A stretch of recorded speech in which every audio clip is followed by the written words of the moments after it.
อ่าขออนุญาตขึ้นหน่อยเด้ออึ๊บได้อาหารยังกินนะปลาอันนี้บ่นอน7 คนนกมือขึ้นขอบใจเด้ออนกงามๆดูเป็นเนาะนกงาม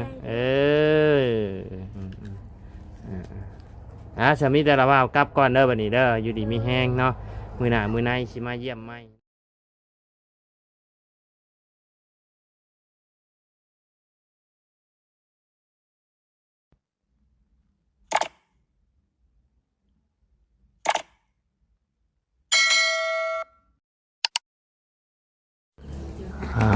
เนาะพี่น้องเลยหลังนี่ก็พอแล้วเนาะ ไปที่พ่อเพื่อนพ่อจะนอนนะโอ้ยเนาะ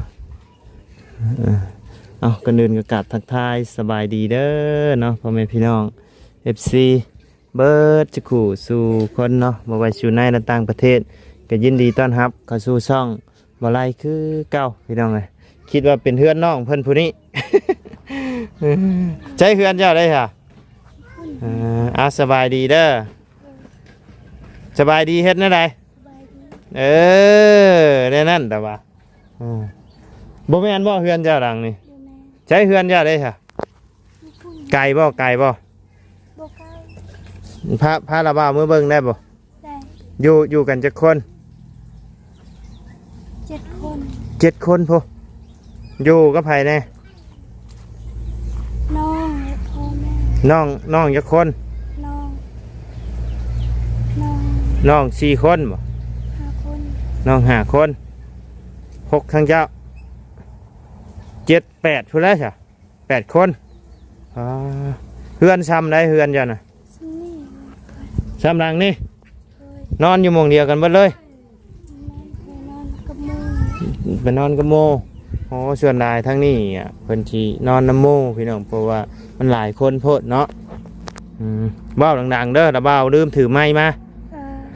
โดยแต่ว่าโอเคอายุจักปีแล้ว14ชื่อว่าจังใดชื่อว่า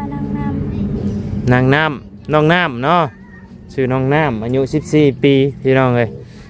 พาระบ้าวมาเบิ่งเฮือนหน่อยสิไปเห็นจังใดบ่แม่นบ่เฮือนเจ้าหลังนี่แม่นเนาะอันนี้บ่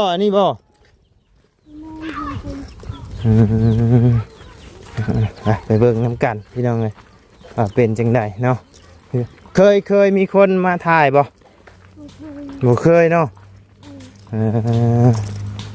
ไปพี่น้องเดี๋ยวไปเบิ่งน้ำกัน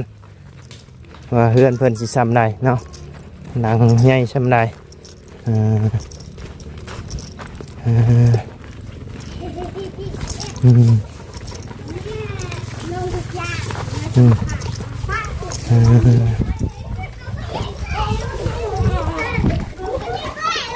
อันนี้ว่าน้องจ้ะนะผู้หวนโดนบ่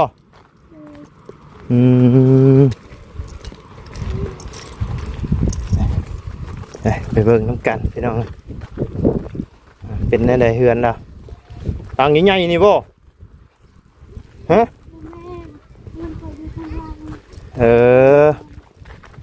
อันนี้เป็นเฮือนไผซะ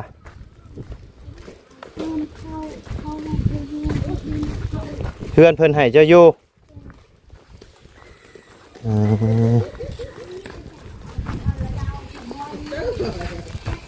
ใช่ดังไหนโอ้อันนี้บ่เฮือนเจ้าน่ะ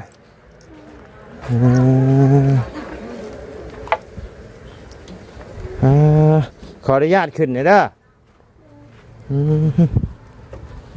อึ๊บได้อาหารยังกินนะปลาอันนี้บ่นอน7 คนแบบดังใหญ่ๆนี่เป็นเฮือนไผอย่าดังใหญ่นี่เฮือนเขานะคือได้คือเฮือนของไผเป็นเฮือนของปู่ของย่าบ่แม่นเฮือนเขาให้อยู่อันนี้ก็เพิ่นให้อยู่บ่นี่นะโดย เออนั่งลงดีๆละนั่งอวยหน้ามาหากล้องนะบ่าวพี่เจ้านะมาขออยู่น้ำเพิ่นบ่โดยตะกี้เจ้าอยู่ใช่ซะอยู่บ้านกะหานอยู่บ้านกะหารย้ายมานี่ได้จักปีแล้ว2 ปีแล้ว2 ปี โดยดินตอนนี้น่ะเป็นดินทั้งมูลพ่อหรือมูลแม่บ่แม่นดินเขาเลย ดินเพิ่นเบิดเลยโดยแล้วเฮ็ดได้คือจังได้มาอยู่นี้ซะเป็นเอื้อน้องกันบ่เป็นญาติพี่น้องบ่ฮู้ใช้ทั้งพ่อกับแม่เจ้าไปใช้ซะนั่นเป็นคนพ่อเจ้าว่าอันถือติ๊บข้าวลงกินนี่น่ะโดยโอ้พ่อเจ้าก็ยังหนุ่มอยู่เนาะยังหนุ่มอยู่พอแล้วครับพี่น้องพ่อพาย้ายมาอยู่พี่เนาะโดยเราก็ได้เฮียนอยู่บ่บ่ได้เฮียนเฮ็ดเวียกเฮ็ดงานยังจากคู่มือนี่บ่ได้เฮ็ดหยังเฮ็ดสวนยางเฮ็ดสวนยางเฮ็ดรับจ้างเพิ่นบ่โดยรับจ้างเฮ็ดสวนยางพี่น้องเอ้ยซื้อน้องน้ำเนาะใช่ชะเมได้จ้ะแม่ก็อยู่คนในเมผู้อันอุ้มลูกน้อยผู้อุ้มลูกน้อยเห็นบ่โดยผู้นั่นแม่เนาะ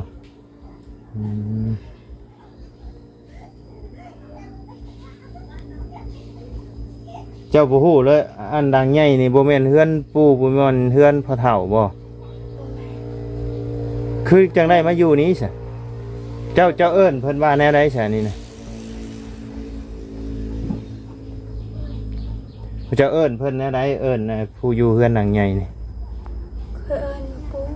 เอิ้นปู่บ่ก็ต้องเป็นเฮือนปู่เฮือนย่าเจ้าแม่นบ่ล่ะเป็นเฮือน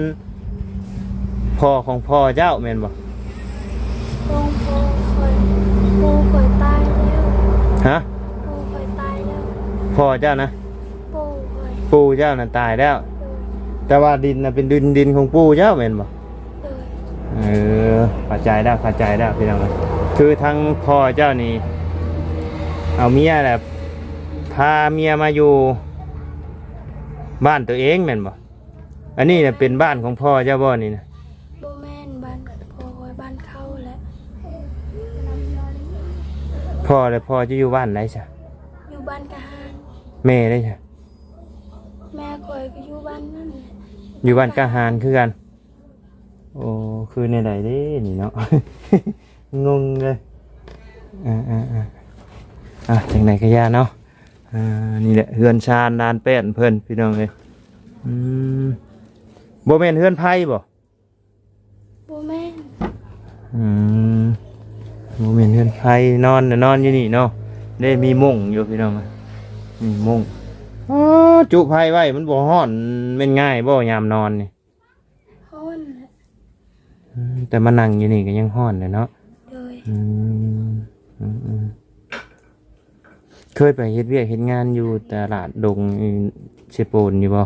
เคยไปอยู่บ่ยังบ่เคยเนาะยังบ่เคยไปทางใดเนาะ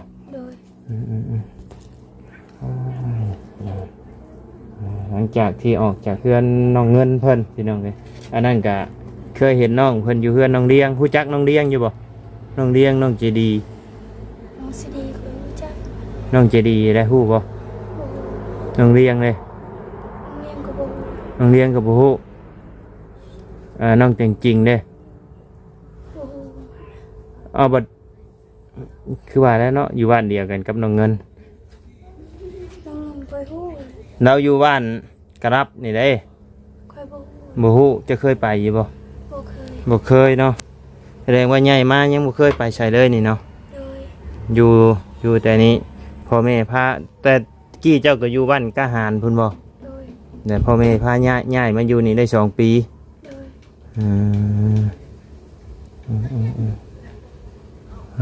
ต้องถามทั้งพ่อเล่าพี่น้องจังเข้าใจนะว่า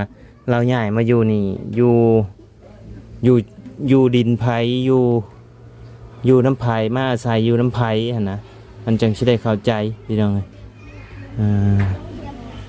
พอจะยังกินข้าวอยู่บ่ อืม แล้วแล้วเขากิน เอาเนาะสบายดีเด้อไอ้เด้ออ่า แล้วก็ยืนแม่เท่าเลยนี่ลูก อ่าเดี๋ยวเฮาถามอันแป๊บหนึงตะกี้เจ้าอยู่ใช้ตะกี้นะ อยู่บ้านกะฮา ย้ำมาพี่ละย้ำมาพี่ อยู่บ้านกะฮา อยู่บ้านกะหารเมียอยู่บ้านไหนเมีย อยู่นี่แหละนี่แหละเพื่อนแม่เท่าเขา เพื่อนพ่อเฒ่าไม่เฒ่าเนาะ โดย โอ้ เพื่อนครัวเขา โอ้เจะมาอยู่เพื่อนครัวเพิ่น โอ้ มาหาเฮ็ดงานยางพลาเวียดนี้ อื หาได้ ม 2 เดือนนี่แหละ อ้าวทางน้องเพิ่นคือว่าอยู่2 ปีเหรอ บ่2 ปีแต่ว่าเฮาหาเฮ็ดงาน2 เดือนนี่แหละ โอ้ หาเฮ็ดงานมีเขากินเลยลูก 6 คน ลูก6 คน6ข้างผู้นี้บ่ แม่นแหละ ผู้นี้เป็นลูกกกบ่ แม่น นั่งไงดีอ่ะโอเคลูก6 คน โดย เจ้าอายุจักปีแล้ว 30 30 โดย เป็นรุ่นน้องเขาได้นี่จ้ะ ปีอันเกิดมี82 ฮะ 82ครับเกิด 82 อืม พันก็182 แม่น โอ้1,982มันก็กลัวแล้วอ่ะ ว่า แต่เฮา1,994ก็ยัง32เลย แม่นเลยประมาณ35เนาะ 1,082มันก็สิเข้า40พุ่นแหล้ว แม่นเลยเบิ่งลูกนี่ก็ แต่ว่ายังบ่ฮอดดอกขอยย่านเจ้าจำผิด ทุกเลี้ยงลูกโอ้ยสิยา เป็นจังไดความเป็นมาที่ว่าจังได้ย้ายมาอยู่พี่อะ เงินบ่มีข้าวกินอะไรบ่มีดินเฮ็ด บ่มีข้าวกินบ่มีดินเฮ็ด แม่นเลย อันดินดอนตอนหญ้าหมองนี้เป็นขออยู่น้ำเพิ่นนี่แหละอยู่ำ เป็นไอ้ดินดอนตอนหญ้าทั้งเมียเนาะ แม่น โอ้น้องเพิ่นบ่เข้าใจเออ ก็ลูกเฮามันบ่ฮู้สาระ เพิ่นน่ะคือบ่ให้เพิ่นห้ามเพิ่นเฮียนซะ เฮียนยังรู้เอาน้องมันเด้ อืม น้องก็สอบชั้นบนนี่ใหญ่ๆมันแหละ มีลูก6 คนจ้ะ โดย คือเอาหลายแท้ 7คนหนึงเขาคอเลี้ยงเนี่ยคอเลี้ยงเฮาให้ชื่อไอ้น้องไป โอ้7 คนพู อืม และ เลี้ยง มีผู้เอาไปเลี้ยงชอย เลี้ยงชอย สมมติว่ามีผู้อยากเอาไปเลี้ยงชอยนี่เจ้าสิให้อีกบ่น บ่เฮาให้อ้ายกกเขาเด้มันบ่มีลูก โอ้ เขาก็เลี้ยงชอยแต่เฮาบ่ให้ บ่ให้เนาะอ๋อคือผู้นั้นเราบ่มีลูกก็เลย อยู่น้ำลาวอยู่น้ำอายกก ทุกข์ยากแค่ใดก็สิเลี้ยงเอาลูกตัวเองเนาะ นั่นอดทนนะท่านหมอเพิ่นเขาให้อันผู้แขนผู้คอต่อแขนเฮาก็บ่ให้ลูกเขา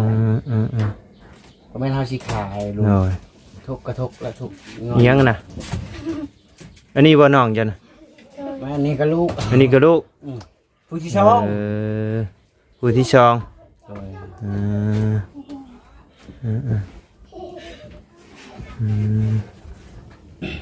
ลูกผู้น้องผู้ติดผู้นี้เนาะ แม่น สบายดี สวัสดี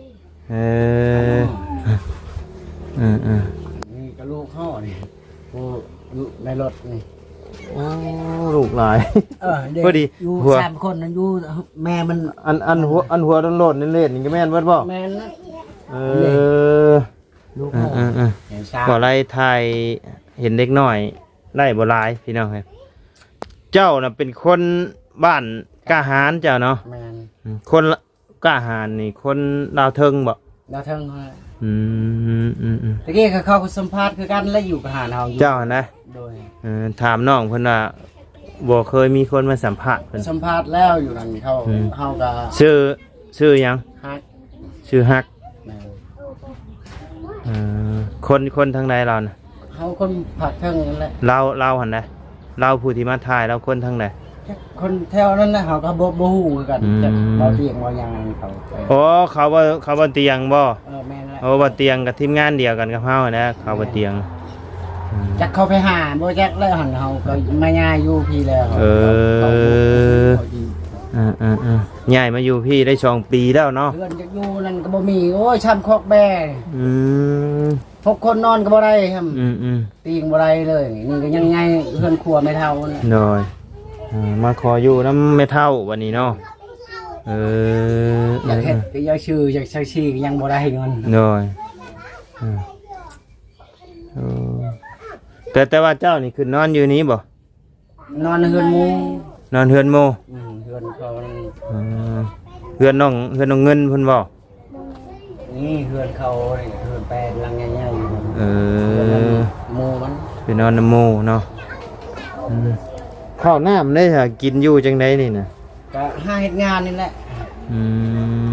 เฮ็ดงานผู้เดียวบ่ แม่นกับเมีย ไผสิเอา นี่ โอ้เจ้านี่บ่เนาะ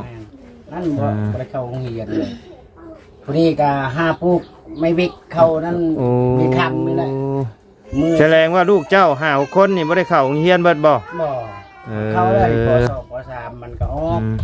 เห็นพ่อแม่เฮ็ดเวียกเอาไว้ โอ้ ก็เลยเพิ่นก็ช่วยหาเฮ็ด แล้วกรีดยางต้องไปแต่เช้าแล้วเนาะ แม่นนี่อย่างเช่นเฮาเมื่อนี่เห็นบ่คายเป็นกิโลโลนึง8,000เท่าไหร่ ใช่ อย่างเช่นอยู่นี่อันยางถุงยางอยู่ลุ่มจัง ยาเช่นบ่ ยางอย่างเช่นยางพารา ยาง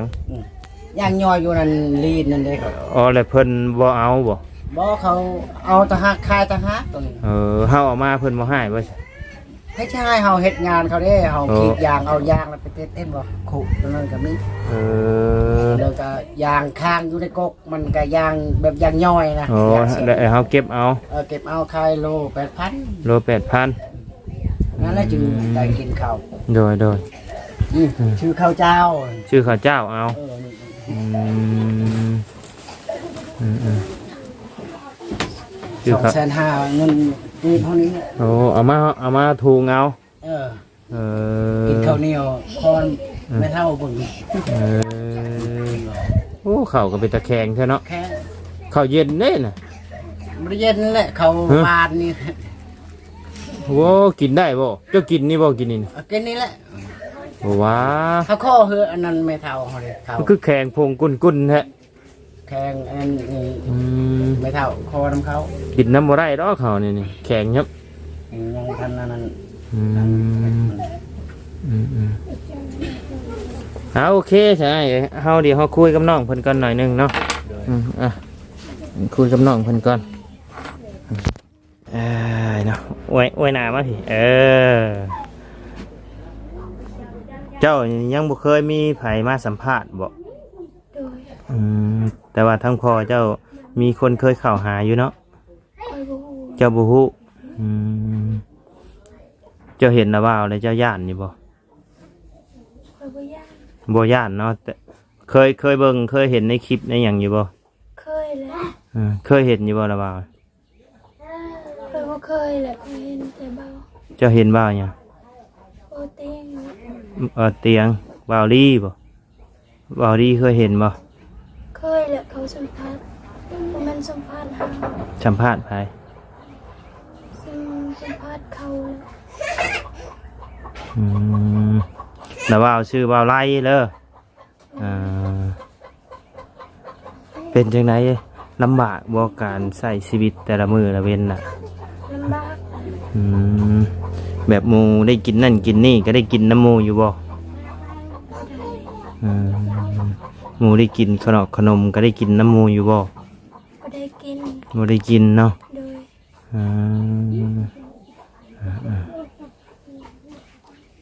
นอกจากว่านานๆที่นึงเนาะยามหมูได้กินก็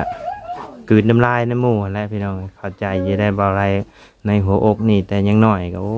ยพี่น้องเห็นหมูได้กินแต่ก็อยากน้ำหมูแล้วเคยอยู่บ่แบบว่าอันไปน้ำหมูแล้วแนมปากหมู บ่เคย อยากน้ำหมูอะนะ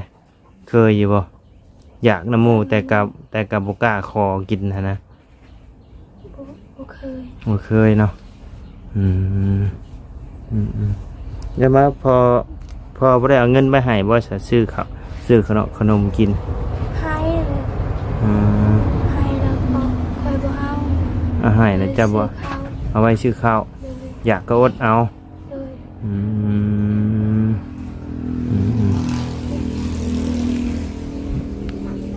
อยากได้เสื้อผ้าใส่ก็อดเอาเนาะ โดย เสื้อผ้ามีจักโตจ้ะเจ้าเสื้อผ้าใส่มีหลายโตอยู่บ่ มันมีลายเดียวลายเดียว มีจักโต 3-4 ตัว 3-4 โต เลยเขาให้ เพิ่นเอาให้ เลย ใครเอาให้ เขาคอคนนำเบียด โยเบียดเอาให้ เลย เพิ่นเบียดเอาให้เพราะว่าส่วนนายนี่รถเบียดเพิ่นมาเนี่ยเพิ่นสิเอามาแจกให้เนาะบางเทื่อก็รถเพิ่นเอามาลงให้พี่น้องเพิ่นอีโตนนั่นแหละเนาะเสื้อผ้าก็พอเพิ่นใส่เนาะฝนตกมาเปียกบ่ได้นี่เนาะ เบียด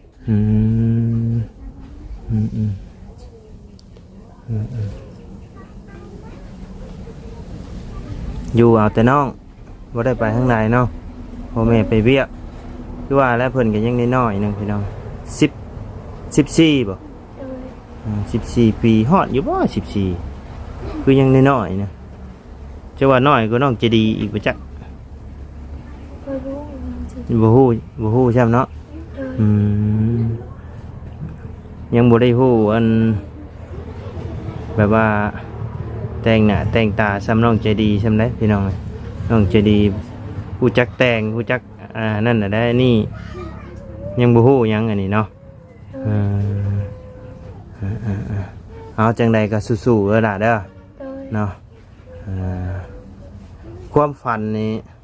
อยากได้หยังอยากความฝัน อยากได้บ้าน อยากได้บ้าน เลย อยากได้ข้าวเลย อยากได้ข้าวกินเอาอยากได้ข้าวกินเนาะความฝันเนาะ เอาจังไรกะเป็นกำลังใจให้เนาะสู้ๆเนาะกะนี่แหละสภาพเพื่อนซานของ